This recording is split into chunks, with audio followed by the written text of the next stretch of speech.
verso que diz assim, passarei a ler para ganharmos tempo. Pois também Cristo, nosso Cordeiro Pascual, foi imolado. Mais uma vez, para a gente entender melhor. Pois também Cristo, nosso Cordeiro Pascual, foi imolado. Muito bem, guarde esta palavra no teu coração. Vamos agora para Êxodo, capítulo de número 12 e verso de número 21. Só para a gente fazer assim uma ponte exegética acerca do assunto correlato que Deus colocou no meu coração para transmitir para a igreja nessa noite.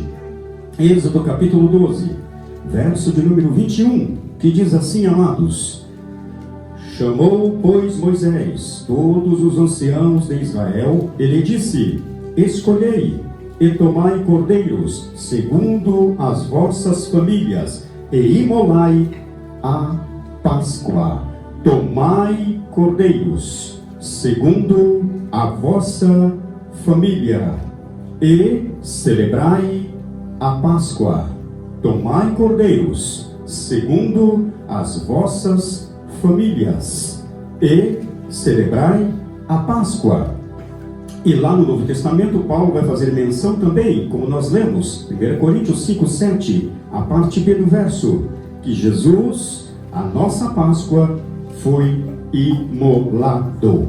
E aí você pode estar pensando, o que tem isso a ver com a ceia do Senhor? Tem tudo a ver, daqui a pouco você vai perceber. Mas vamos para Êxodo agora, e vamos entender como tudo isso começou. Veja aqui a partir do verso 12, versos 1 e 2, diz assim: disse o Senhor a Moisés, a Arão na terra do Egito: este mês vos será o principal dos meses, será o primeiro mês do ano. Ou seja, um novo começo.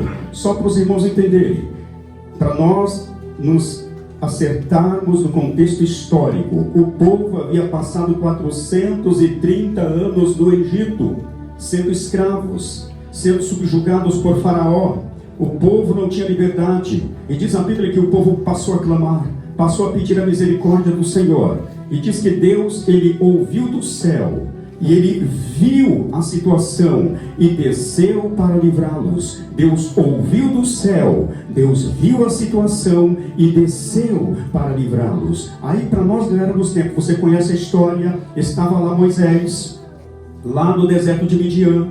Deus fala com Moisés, Deus prepara Moisés, aí Deus envia Moisés até Faraó, aí vem a primeira praga, a segunda praga, a terceira, a quarta, a quinta, a sexta, a sétima, a oitava, nona praga, e nada de Faraó deixar o povo sair. E Deus estava bradando, Deus estava falando, Deus estava subjugando os deuses do Egito, porque para cada uma praga, não sei se vocês sabem, Deus estava ali subjugando um Deus que eles adoravam. Por exemplo, a praga em que Deus fez com que as águas do Nilo se transformassem em águas sangrentas, da cor de sangue. Por que Deus fez isso? Porque para aquele povo daquela época, o Nilo era uma espécie de Deus. Eles adoravam o Nilo, assim como outros deuses que havia ali. Por exemplo, o povo estava geograficamente naquela região, num lugar desértico, que é o norte da África, ali no deserto do Saara. E eles estavam ali, e eles viviam ali durante séculos. Mas quem sustentava aquela nação, na verdade, era o rio Nilo. Porque o rio Nilo é ele que irrigava as plantações. E quando o rio Nilo ele inundava, aqueles plantadores, agricultores no Egito faziam canais que iam quilômetros para dentro, geograficamente falando, e eles iam colhendo, e aquilo dava fartura, aquilo dava prosperidade. Então eles adoravam o Nilo, mas Deus estava se revelando e dizendo: eu sou maior que o Nilo, eu sou maior que o sol, eu sou maior que as estrelas, eu sou maior que a terra, eu sou maior que a lavoura, eu sou maior que o faraó, eu sou maior que todas as coisas. Eu sou Deus e vou tirar o meu povo deste lugar, porque a minha palavra não volta atrás.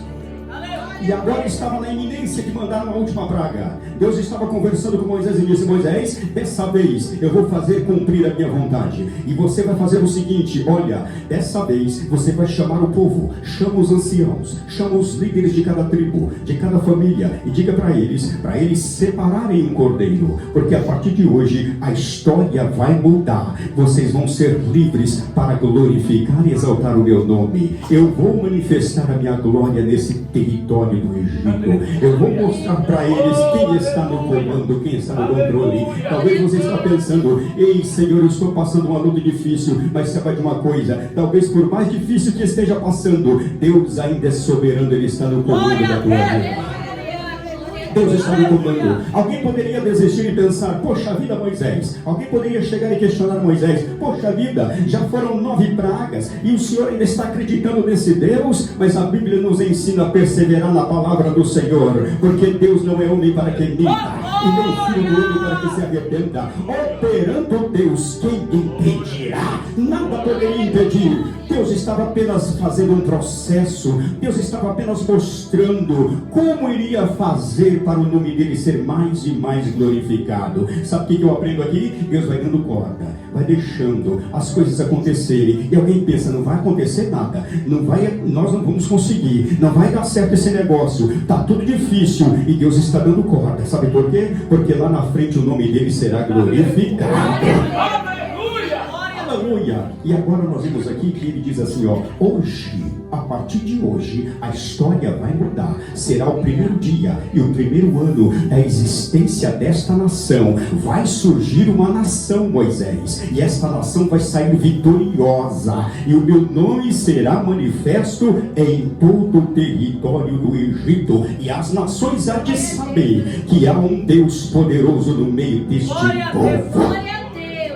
Meros escravos, pessoas que estavam subjugadas, 430 anos, alguém que estava desacreditado. Poxa vida, quanto tempo já passou, Deus não ouve mais, Deus não vê mais nada, Deus não faz mais nada. Querido, Deus nunca chega atrasado, Deus só chega no tempo certo.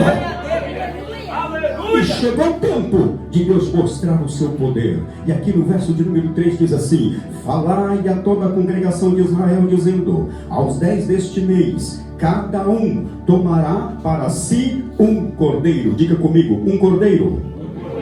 Mais forte: um cordeiro. Mais forte para crente pentecostal assembleano que vai morar no céu: um cordeiro. Quantos cordeiros que era?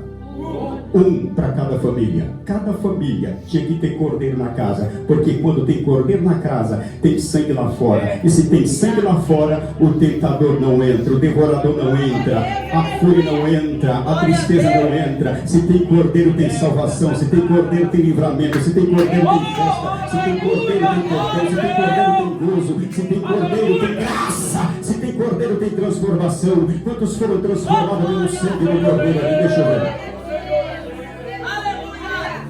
Um cordeiro para cada casa, aleluia. E o cordeiro tem que ficar dentro da casa, não pode ficar do lado de fora, tem que comer dentro da casa. Só quem está na casa, casa fala de comunhão. Quem tem comunhão está dentro, quem não tem comunhão está fora. Se está dentro, come do cordeiro. Se come do cordeiro, tem participação com o cordeiro. Se você tem participação do cordeiro, você tem a essência do cordeiro, a vitamina do cordeiro, a vida do cordeiro, a graça do cordeiro, a salvação do cordeiro. Porque tem cordeiro na casa. Tem cordeiro na tua casa, meu querido. Tem cordeiro na tua família, tem cordeiro nos teus negócios, tem cordeiro no teu trabalho, tem cordeiro na faculdade, tem cordeiro no teu emprego, tem cordeiro na escola. Por onde você passa, ali tem o cordeiro que é Jesus Cristo na tua vida. O cordeiro tem que estar dentro da casa, tem que separar o cordeiro, tem que observar o cordeiro a partir do 10º dia até o 14º dia. Por que observar o cordeiro? Porque o cordeiro tinha que ser selecionado, não podia ser qualquer cordeiro, tinha que ser um cordeiro impecável, tinha que ser branco, tinha que ser puro, não podia ter defeito, orelha quebrada, chifre torto, pezinho mancando, cheio de carrapicho, cheio de doenças. Não, tinha que ser perfeito. perfeito, porque o cordeiro tipificava Jesus Cristo, o Filho do homem perfeito. Aleluia! Onde não se achou nenhum defeito, nenhuma palavra errada, nada que pudesse culpá-lo de alguma coisa. Aleluia! Então o cordeiro tinha que ser observado. A Bíblia fala em Hebreus capítulo 11, olhando para Jesus, o autor e consumador da fé. Quando você olha para Jesus, você não vê defeito, mas se você olhar para a irmã Maria, para o irmão José, você vai ver defeito. Se você olhar para o pastor Edson, você vai ver defeito. Se você olhar para a irmã do seu de oração, você vai ver defeito. Mas se você olhar para aquele que vive para sempre e que está aqui nessa noite, você não vai ver defeito. Olhe para Jesus nessa noite e saia daqui com posse de vitória. E muitas das vezes a gente perde o olhar. Pedro, aleluia, enquanto ele estava olhando para Jesus, ele andou sobre o mar.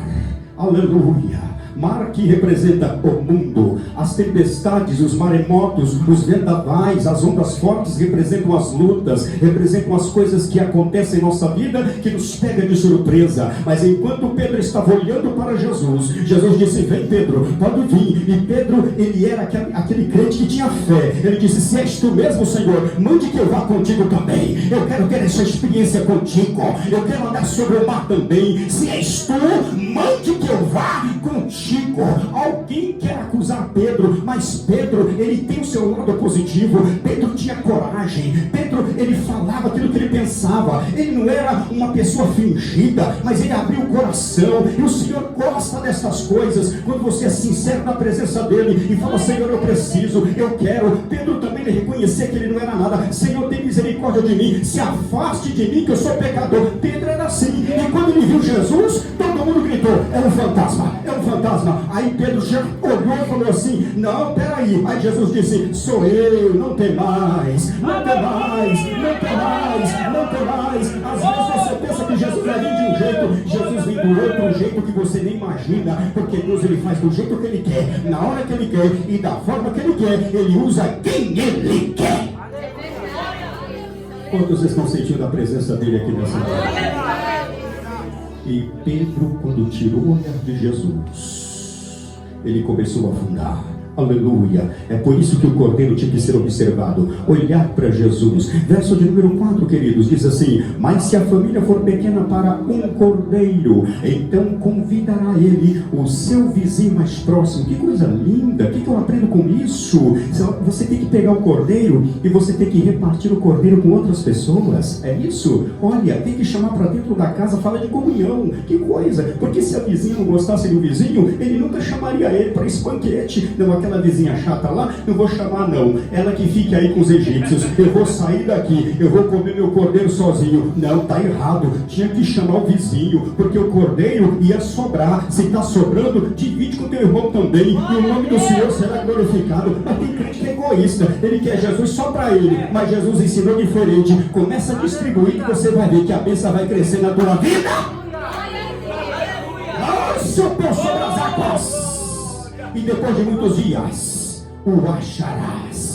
É assim que funciona no reino de Deus. A matemática de Deus é diferente da matemática do ser humano, da ciência. Porque a matemática do homem é assim, ó, por exemplo, mais com mais dá X. Para Deus não, para Deus é diferente. Quanto mais você reparte, mais você tem. Quanto mais você distribui, mais Deus te dá. É como se fosse um poço artesiano. Quanto mais tira a água de lá, mais ele brota água. E quanto mais ele brota água, mais a água fica cristalina. Agora deixa um poço abandonado, não tira a água dele não, deixa ele lá. Aí passa uma criança, joga uma pedra, passa outro, chuta um pedaço de pau, aí começa a nascer mato. Daqui a pouco aquele poço está entupido. Tem crente que ele vive entupido, sem a graça, sem alegria, sem gozo, sem fervor, sem comunhão, porque ele não quer repartir aquilo que Deus colocou na vida dele.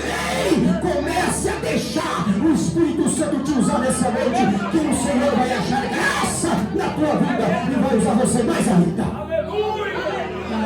Eu quero ter unção para pregar, eu quero falar de Jesus. Comece a falar de Jesus dentro da tua casa, comece a evangelizar o teu parente, comece a falar na faculdade. Aí eu quero cantar, então comece a ensaiar, comece a pedir para Deus, cante o hino da harpa, em vez de andar para lá e para cá e ficar mascando chiclete e conversando. Você não quer cantar, não quer unção para cantar, não quer que Deus te usa, não quer que voz bonita, eu acho tão bonito quando a Kézia canta, mas vai ver o preço que ela paga, fica lá ensaiando horas e horas, para chegar aqui e cantar 3 hinos da harpa, você não sabe o preço que é. Eu acho bonita aquela irmã cantando, então começa a abrir essa goela, essa boca cheia de dente, e começa a glorificar o nome do Senhor, porque Deus vai te dar também.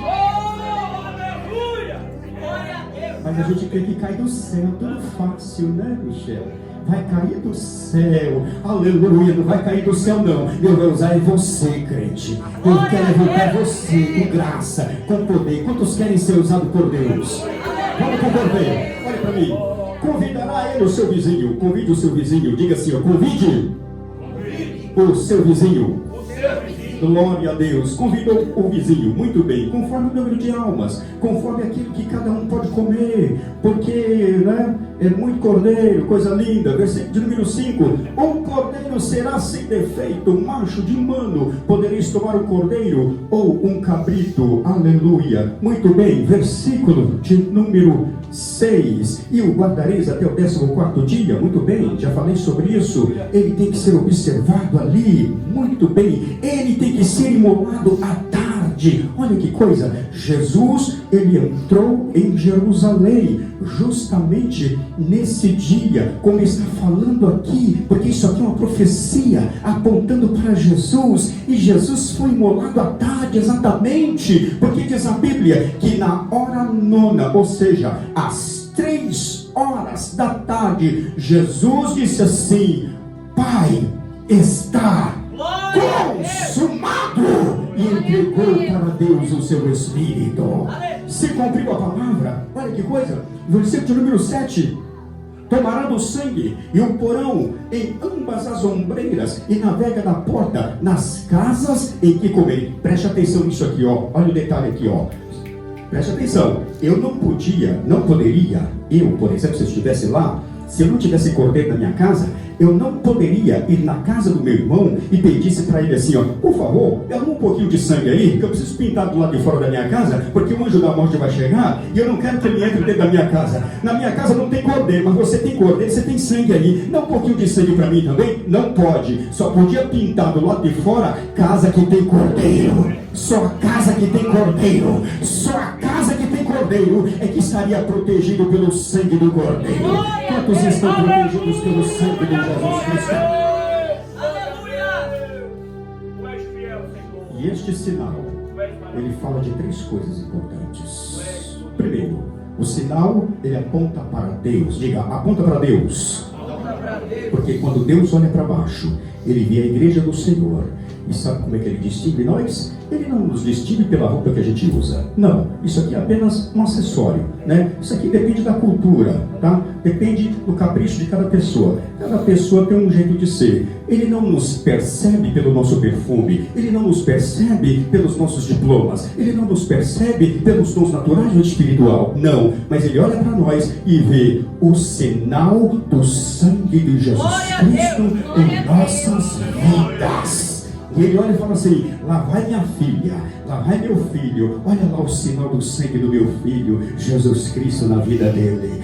Aleluia, é o sinal para Deus. 2, sinal para Satanás, para o destruidor, porque quando ele vem com fúria, ele olha para o crente e fala assim, aqui eu não posso tocar, porque aqui está protegido pelo sangue do Cordeiro. Aleluia. É por isso que o profeta Isaías ele profetiza dizendo assim, ó, que quando o inimigo vier contra nós como correntes de água, o Espírito Santo arvorará contra ele a sua bandeira. E você sabe o que está na bandeira do Espírito Santo? Ela está salpicada do sangue de Jesus Cristo que foi vertido na cruz do Calvário. E o diabo vem. Ele vem vociferando, ele vem furioso, ele vem desesperado para abocanhar a vítima. Ele vem como um leão, rugindo como um leão. De repente, quando ele chega perto do irmão José, aí o Espírito Santo peita ele e fala que não, rapaz, e esfrega na fuça dele a bandeira do sangue de Jesus Cristo. Aleluia. E é por isso que você está aqui, você pode glorificar a Deus pelo livramento do Senhor. Oh, aleluia. Tinha que ter o sangue. E detalhe, o sangue não podia ficar do lado de dentro. O sangue tinha que ficar do lado de fora. Então diga assim, ó, do lado de fora. Do lado de fora. Do lado de fora. Sabe o que significa isso? nosso testemunho, Glória a Deus, glória a Deus.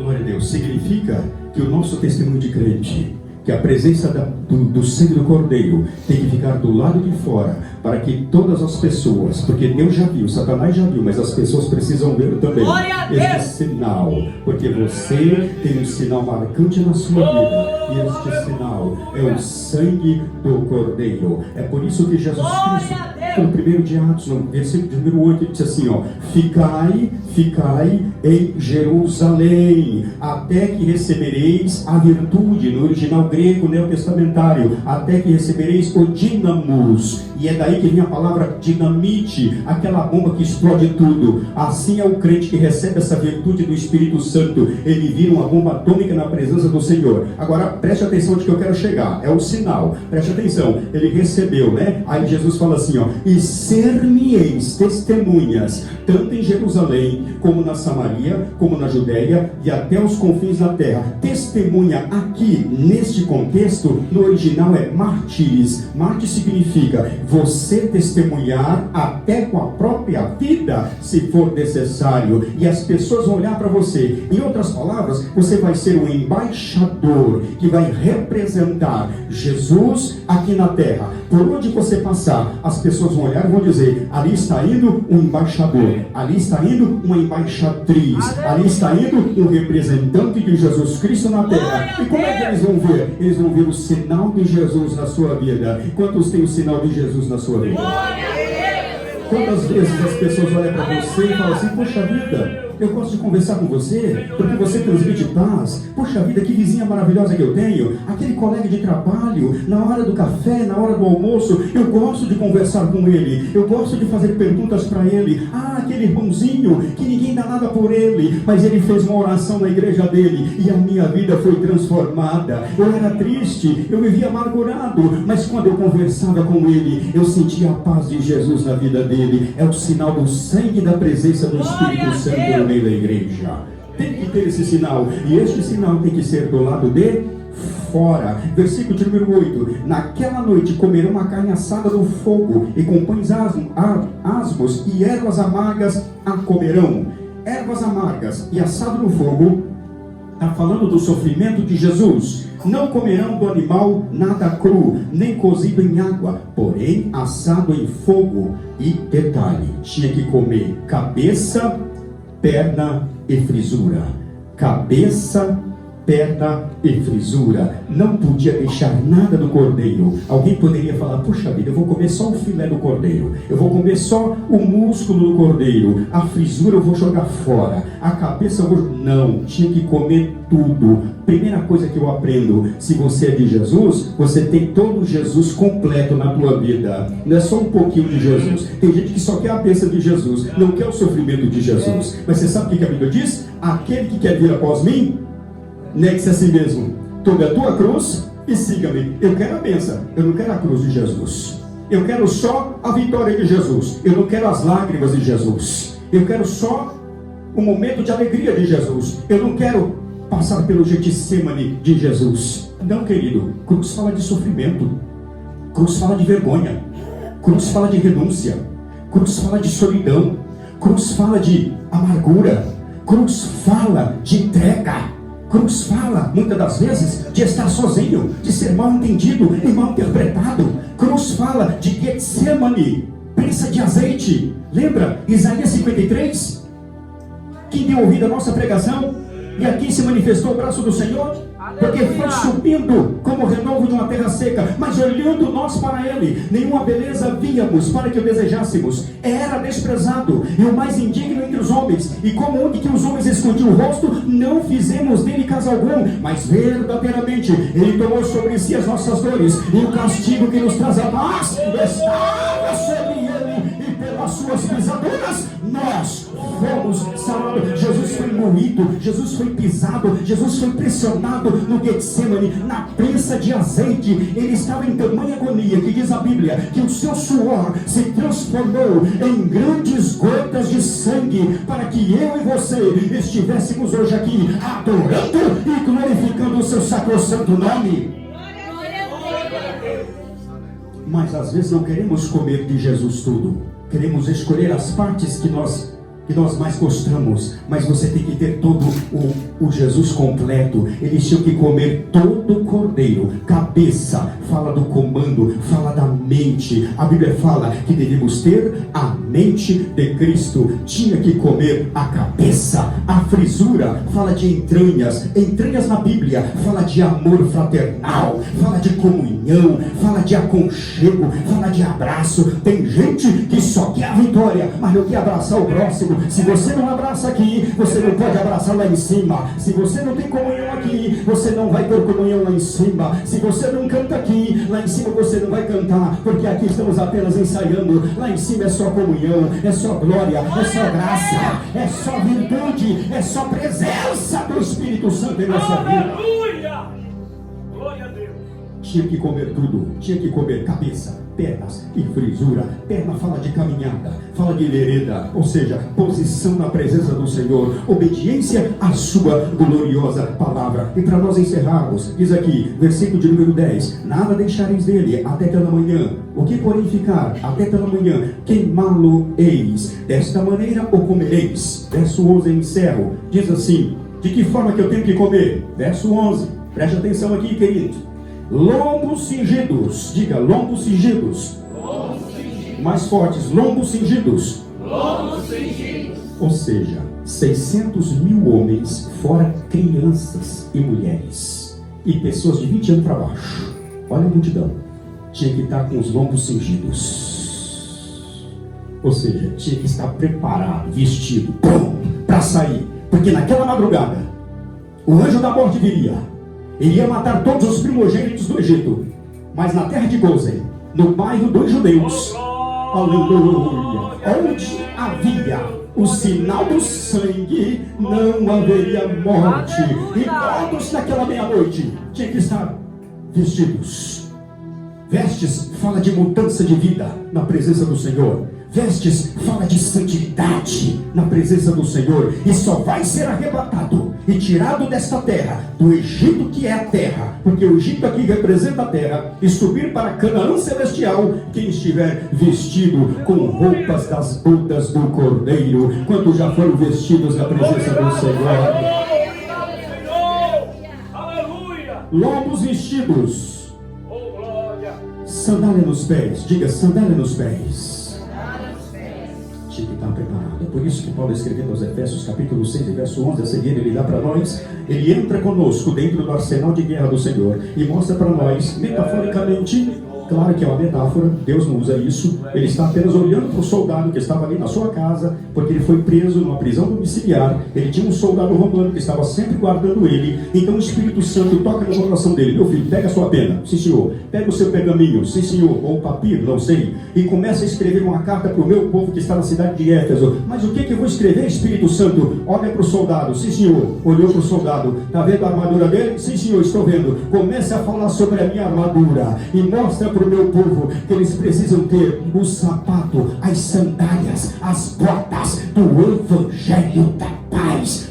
Quem que tem que ter a bota? Para não escorregar na casca de banana que o capeta coloca para você pecar, para você não ir pro culto, para você não orar, para você não jejuar, para você ficar titubeando. Sabe aquele crente manco que fica rastejando da perna? Sabe aquele que qualquer coisa, qualquer ventinho que rouba ele é porque não tem sandália? Mas aqui eu estou vendo crente que tem sandália do Evangelho da Paz. Sandália! Quantos tem essa noite? Quantos estão preparados? Eu não sei você, mas eu estou sentindo a glória de Deus aqui. Não sei vocês. Pastor Edson está sentindo também aqui no púlpito. Aleluia. Quem está calçado com o Evangelho da Paz? Deixa eu ver. Evangelho. Boas glórias. Palavra. Aleluia.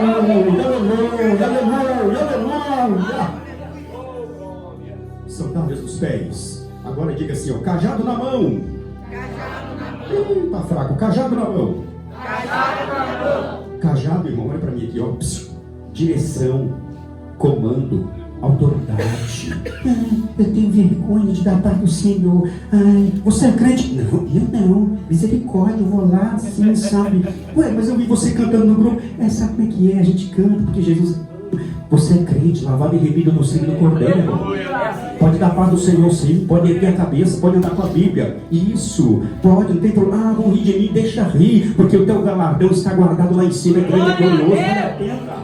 Aleluia! Que tristeza é essa? Que desânimo é esse? Que medo é esse? Não, você tem uma identidade, aleluia, cajado na mão, direção, autoridade, compromisso, aleluia, você tem propósito com Deus, aleluia, não tem medo de cara feia do diabo, aleluia. Às vezes a tempestade está lá no Ceará, a pessoa já está desesperada aqui. Ei, fique tranquilo, você tem a proteção do sangue de Jesus Cristo sobre a tua vida. Aleluia! E encerrando, ainda no verso 11, olha que coisa linda. Vou até fechar a Bíblia aqui. Glória a Jesus. Glória a Deus. Cingido os lombos, sandália nos pés, cajado na mão e apressadamente. Vamos falar junto? Vai gravar? Vamos lá, 1, 2, 3 e já. Apressadamente. Como assim? Comer apressado? Não é para comer sem mastigar. Significa que aquela refeição, é a última. Acabou. Depois dali você vai embora do Egito. Você vai embora naquele dia. Não tem mais tempo para você ir lá, conversar com o vizinho, falar, pagar alguma coisa que estava devendo, ou resolver uma situação que está pendente. Não. É apressadamente. Aquela madrugada, comeu, acabou. Vai embora. O que eu aprendo aqui? Que lição que a gente aprende? Depois disso aqui, Jesus pode voltar hoje para arrebatar a igreja. Agora, preste atenção aqui, olha que coisa tremenda. Deixa eu perguntar uma coisa. Quem está esperando Jesus hoje arrebatar a igreja? Glória a Deus. Só que ele está esperando. Segura a mão levantada assim, e adore a ele nessa noite, já que você está esperando arrebatar hoje. Aleluia. Aqui, os irmãos são pré-tribulacionistas, né?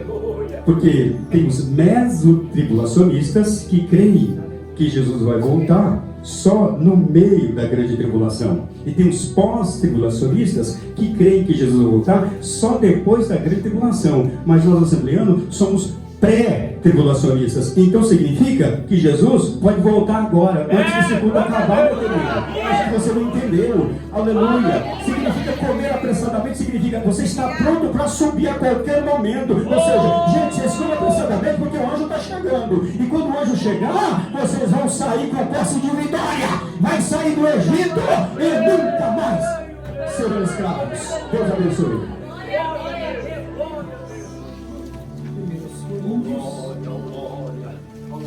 Capítulo 11, a partir do verso 20. Todos encontraram? Amém. Diz assim: pois eu recebi do Senhor e também vos ensinei, que o Senhor Jesus, na noite que foi traído, tomou o pão, e tendo dado graças, o partiu e disse: isto é o meu corpo, que é entregue por vós. Fazei isto em memória de mim. Semelhantemente, depois de cear, tomou o cálice, dizendo: esse cálice é a nova aliança no meu sangue. Fazei isso todas as vezes que beberes em memória de mim.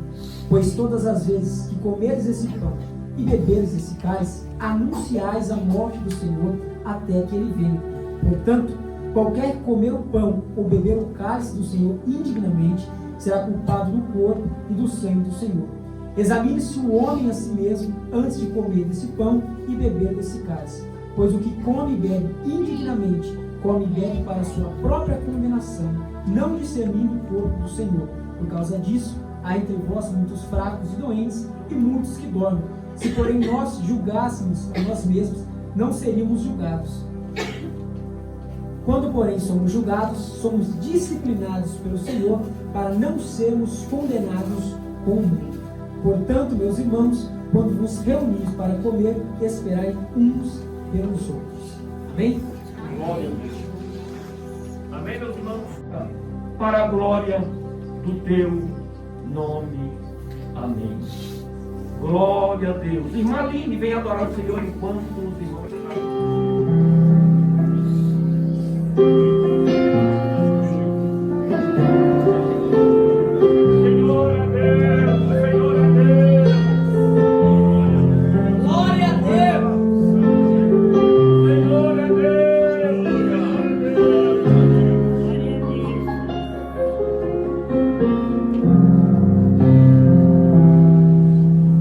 É Jesus.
tua presença até Pai.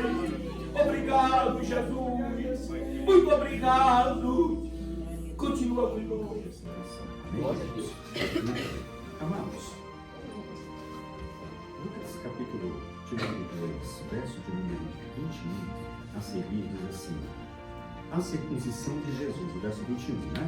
Completados 8 dias para ser circuncidado, o menino deram-lhe o nome de Jesus, como lhe chamaram o anjo, antes de ser concebido. Agora, a partir do verso 22, a apresentação de Jesus no templo.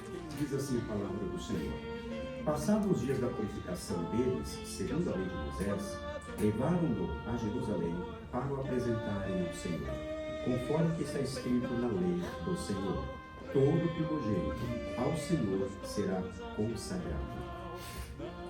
E para oferecer um sacrifício, segundo o que está escrito na referida lei, um par de rolas ou 2 pombinhos.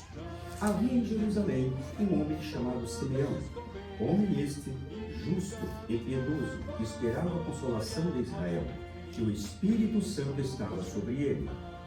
Revelara-lhe o Espírito Santo que não passaria pela morte antes de ver o Cristo do Senhor. Movido pelo Espírito, foi ao templo, e quando os pais trouxeram o menino Jesus para fazerem com ele o que a lei ordenava, Simeão o tomou nos braços e louvou a Deus, dizendo: agora, Senhor, podes despedir em paz o teu servo, segundo a tua palavra, porque os meus olhos já viram a salvação de Israel. Então nós vimos aqui Jesus sendo apresentado no templo. Ao 8º dia era feita a circuncisão de todo macho. Não precisa te explicar o que é a circuncisão, porque todos nós já sabemos, né? Então, para pertencer à comunidade de Israel e ter essa comunhão, né, diante de Deus, né, que era o costume da lei, toda criança, ao 8º dia, o macho era circuncidado.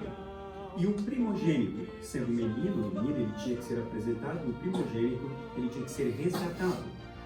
Então, havia um espaço ali de 40 dias depois que a criança nascia, e a mãe passava um período de 1 semana, se fosse menino, 2 semanas, se fosse menina, que era considerado um momento ali para ela se purificar. Aí, passado esse tempo, 40 dias, era apresentado no templo esta criança. Apresentado e não batizado. Por que não batizado? Porque o batismo que nós utilizamos, que nós cremos e que nós professamos, e que é uma ordenança de Cristo, uma das ordenanças de Cristo para a igreja, que a primeira ordenança é o batismo e a segunda é a ceia do Senhor, são 2 ordenanças que nós protestantes, evangélicos, assembleanos e pentecostais cremos. Esse batismo fala de arrependimento, tá? E ele também é um momento em que você está testemunhando para o mundo que você nasceu de novo. E uma criança, ela não tem como se arrepender. Ela não sabe distinguir aquilo que é certo e aquilo que é errado. E uma criança, ela não pode dar testemunho. Ela não tem essa noção ainda. Ela não foi preparada ainda. Então, por isso que nós não batizamos crianças. E Jesus, ele foi batizado, aqui no capítulo de número 3, ainda do Evangelho de Lucas, né? Ele foi batizado com aproximadamente 30 anos de idade. Ou seja, batismo é para aquele que já tem noção, que já se arrependeu e vai testemunhar das benesses da salvação, porque ele já nasceu de novo. Porque o batismo, ele não é para salvação ou para transformação. Ele é para aquele que já está salvo e já está transformado. E a criança é para ser apresentada diante do nosso Deus. Então, nessa noite, é uma noite memorável, né? Para o Arthur e para a mamãe e o papai do Arthur e para nós que fazemos parte desta família também, né? Pastor Edson, irmã Adriana, irmã Elisângela, e eu que vos falo também como pastor ministrante deste ato e também avô e o meu primeiro neto, e por isso eu estou radiante de alegria aqui, porque é uma experiência única, né? E eu gostaria que o Mateus e a Amy virassem para cá, né? Eu vou fazer o uso da ata agora aqui, né?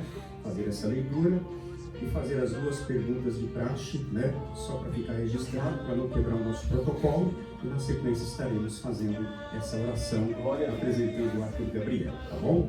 Então vamos lá, queridos. Olha que coisa linda. Nome: Arthur Gabriel. Arthur já é nome de rei, né? Mas nós sabemos que o maior rei é o Senhor dos Senhores e que trouxe vida para ele, né? Gabriel, nome de anjo. Olha, e é um anjo que assiste diante de Deus. Não é um anjo assim, não existe anjo qualquer, mas assim, para fazer uma força de expressão, né? É um anjo muito importante, né? Esse nome, Gabriel, olha que coisa. Arthur Gabriel Santos de Souza. Masculino, ô glória, nascido em 9 de agosto de 2022, filho de Mateus de Souza Silva e M. Santos de Souza. Foi apresentado, está sendo apresentado, né? No caso aqui está no passado, né?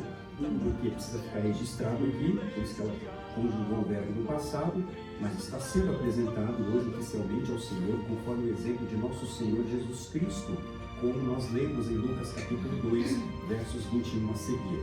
Na Igreja Assembleia de Deus, Ministério e Missão, no setor aqui da usina. Amém? Glória a Deus, já estou profetizando o setor da usina, em nome de Jesus. Cidade de Atibaia, no dia 17, que é hoje, de setembro de 2022. Nome do pastor, no caso o ministrante sou eu, pela misericórdia de Deus, mas o pastor local que vai ficar registrado aqui, né, que é o pastor Edson, né? Muito bem. Nome da secretária vai ficar registrado aqui, nome do papai e o nome da mamãe. E a data do registro, que é a data de hoje, e vai assinado pelo pastor local. Amém? Vou convidar essa amada igreja para se colocar de pé. Senhor de Deus, neste momento, Pai de amor e bondade, somos gratos a Ti pela vida do Gabriel, pela vida dos seus papais, nosso querido irmão Mateus, a ele, Senhor, a Deus, e agradecemos a Ti, Senhor, por tudo que o Senhor tem realizado, Pai, para que essa criança tenha vindo, Senhor, com saúde, com força e com graça. Pedimos a Tua bênção, Senhor, sobre a vida dela, sobre a vida dos seus papais, que ela possa crescer, meu Deus, com saúde, com força, vigor, na graça e na sabedoria do Senhor, meu Pai, e que haja livramento sobre ela, ó Deus, e que as promessas do Senhor venham a repousar, Senhor, sobre todo o seu ser, sobre toda a sua vida, e que nos momentos, ó Pai, que ela estiver passando, ó Deus, por experiências adversas, que o Senhor possa, ó Pai, dar sabedoria aos pais, para criá-las no temor e na graça e na sabedoria da Tua palavra, seja com eles, para a glória do Teu santo nome. Eu quero perguntar aqui ao papai Mateus, você promete cuidar dessa criança, educar essa criança, ensinar essa criança nos caminhos? A mamãe está preocupada aqui, mas ele está preocupado aqui. Nos caminhos do Senhor durante toda a sua vida? Prometo. Amém. Eu estou com eles na minha mente. Oh, glória a Deus. A emoção que é demais. Irmã Emily, mamãe Emily, você promete cuidar dessa criança, educar essa criança, ensinar essa criança na palavra de Deus, nos caminhos do Senhor, durante toda a sua vida? Prometo. Amém. Amém. Então, mediante tudo isso, vamos dar uma salva de palmas, então, para o Deus abençoe em nome de Jesus.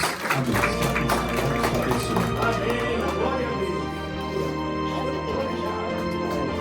Glória, se quiser tirar foto, fica à vontade para falar. Glória a Deus.